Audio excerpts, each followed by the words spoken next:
And good morning, everybody. Jim Miller and Teddy Greenstein coming to you on a week after Teddy, what has been, some say, the greatest weekend of NFL football.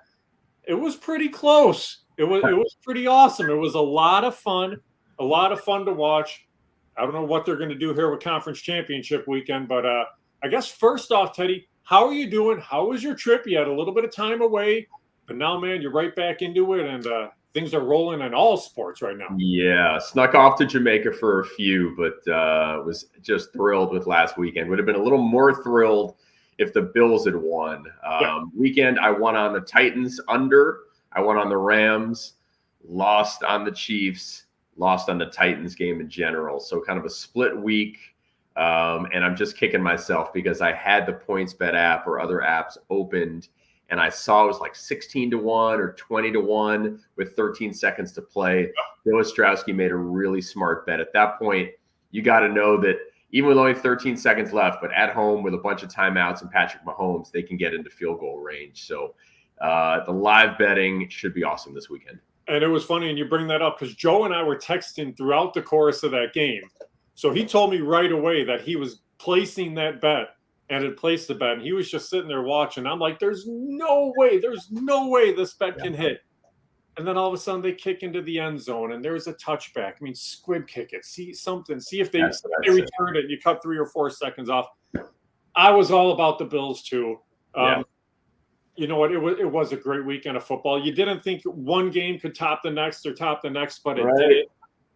It brought up the great discussion of overtime rules, Teddy. Yes.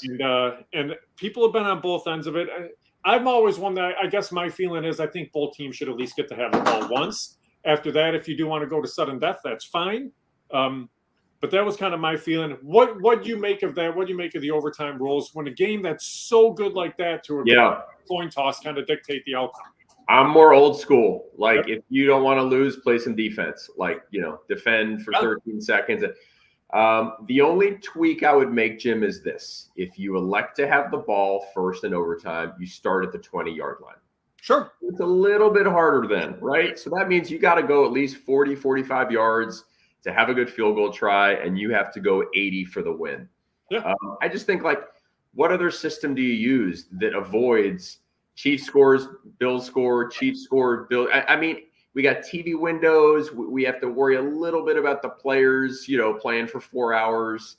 I just think you have to have some finality. And, like, when you break down the percentages during the regular season, the team that wins the coin flip in overtime wins the game like maybe 54% of the time. Right. So move them back to the 20 and then play some defense. Yeah. I guess the only other thing that I could see out of it, maybe just play 1 15-minute quarter. At least you have a clock that you're playing against too. It's kind of like soccer a little bit. But again, what happens after those 15 minutes? I mean, I think so often then one team gets it twice and the other team gets it once. And then what have we accomplished? And then people are complaining about that. Everybody complains about every overtime. People complain about the college system. The college system's fun. I mean, it was fun. Yeah. So everyone likes to complain when, they don't get exactly what they want. But I think this is the best of all.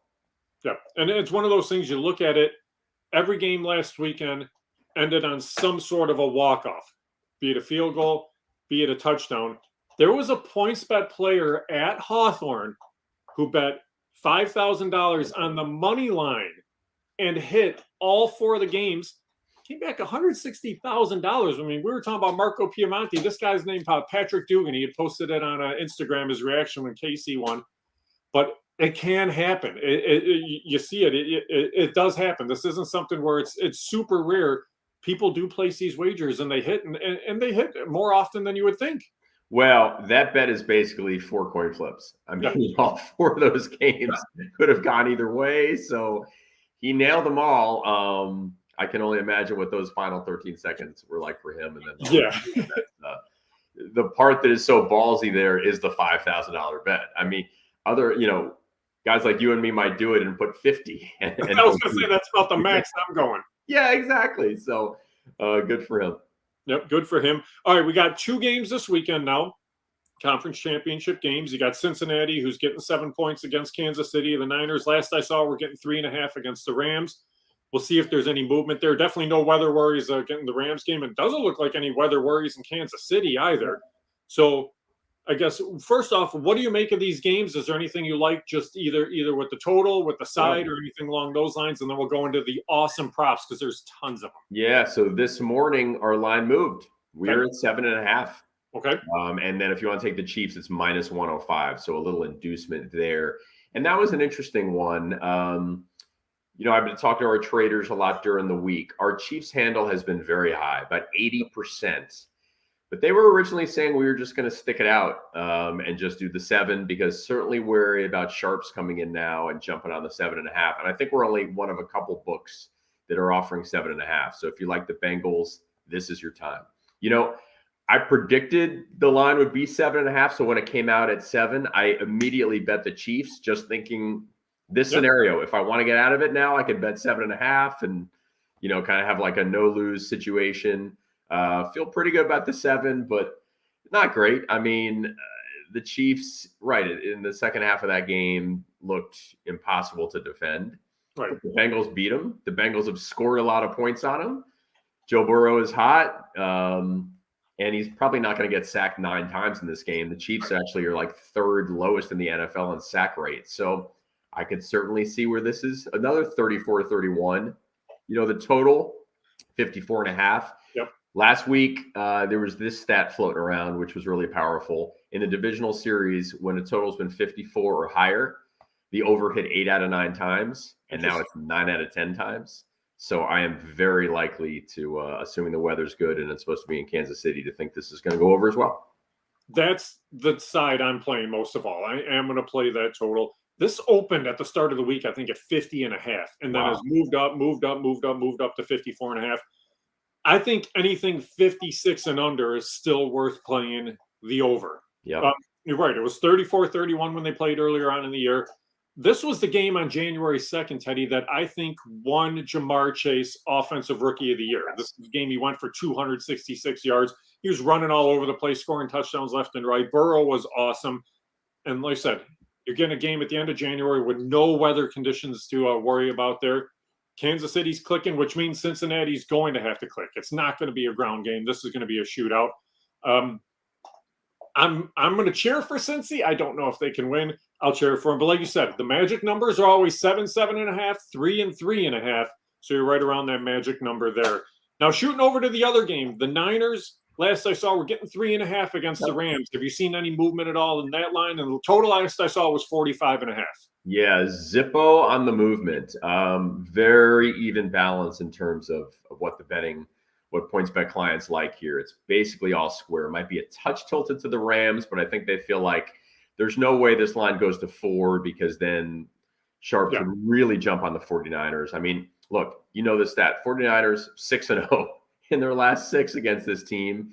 And I feel like just the Rams are very fragile. They desperately tried to give away that game over the weekend. So, yeah, I think this is going to stay at 3.5. If it's going to move, it's actually going to go down to 3.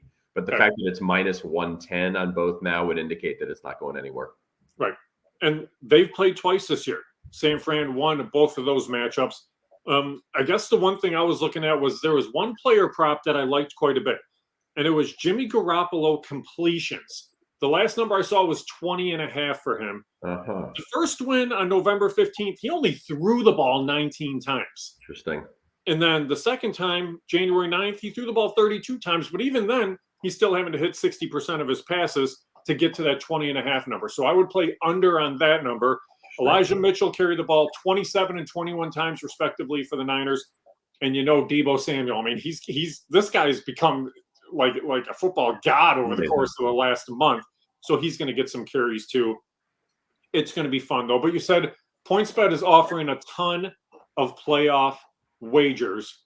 What do you see out there? What intrigues you? What interests you? And what can they have some fun with too? By the way, if I can just crow for 1 second, I've had so many losing bets lately, but my best one was I did the points betting thing on the under on Jimmy G passing yards. Yes, I saw that. You were all over it. So that was a nice one. What did I have? $2 or $5? I think $2 a yard, and he was well under. So that was a good one. So for points betting, man, passing yards is a great one.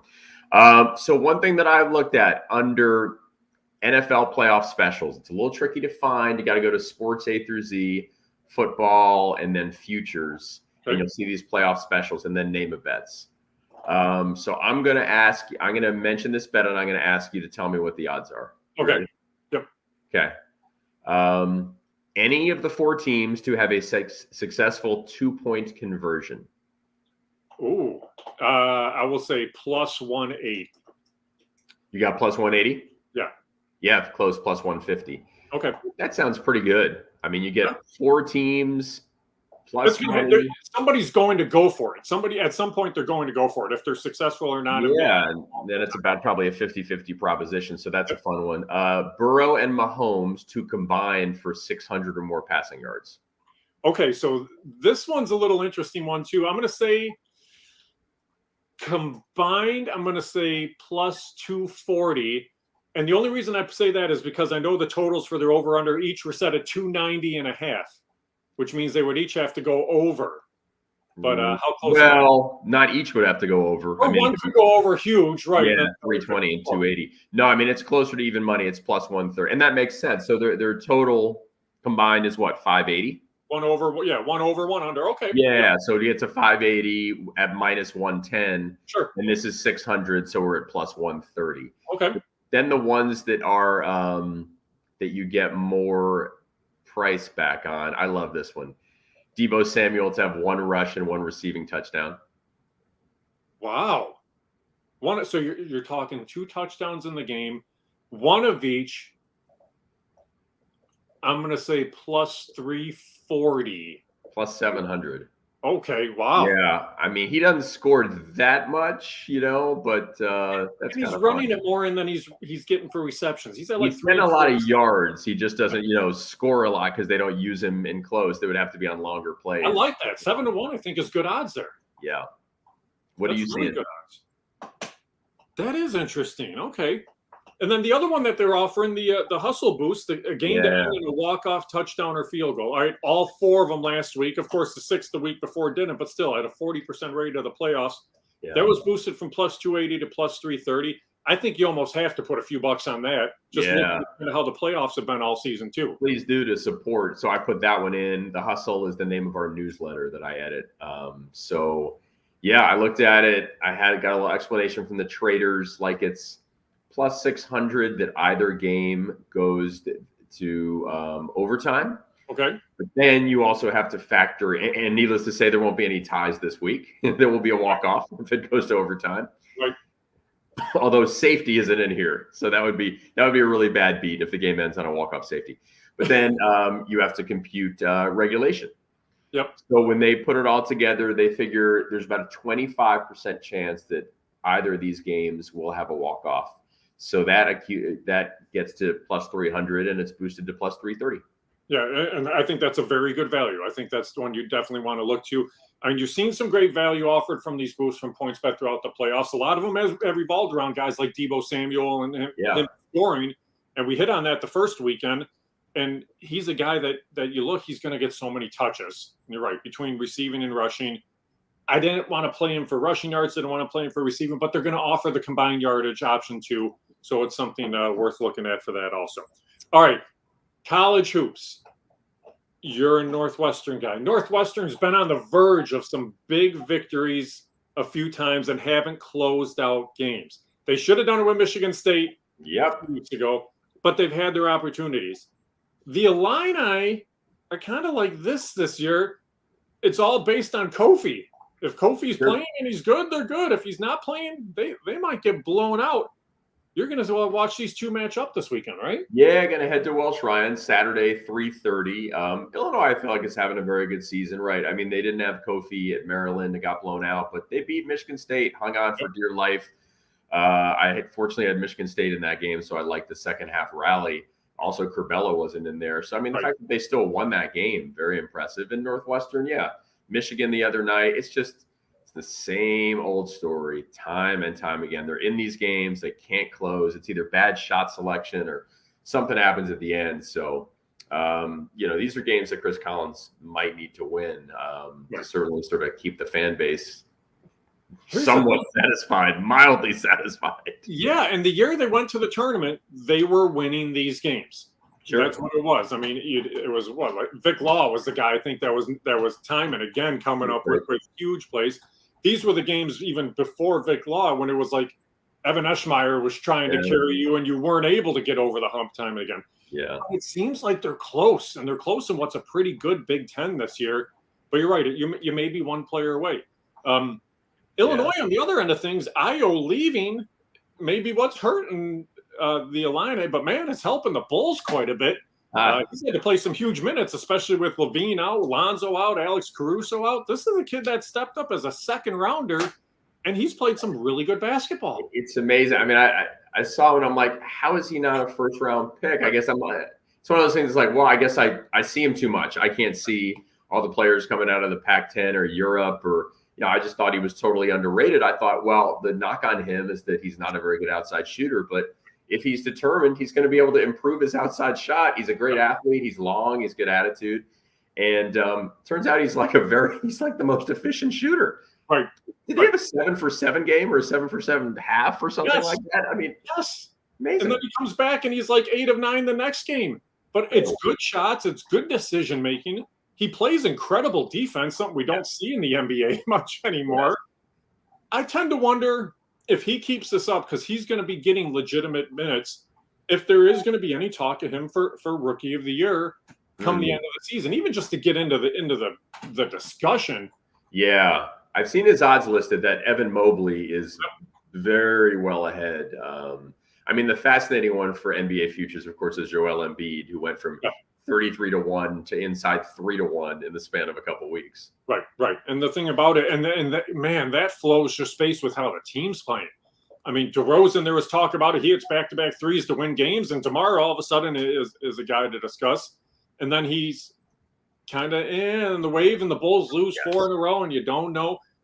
If the Bulls end up atop the East, if they're one of the top 3 teams, Teddy, I think he's got to be in the discussion because he's been so good. And then the other guy that's been really interesting for the Bulls this year has been Vooch.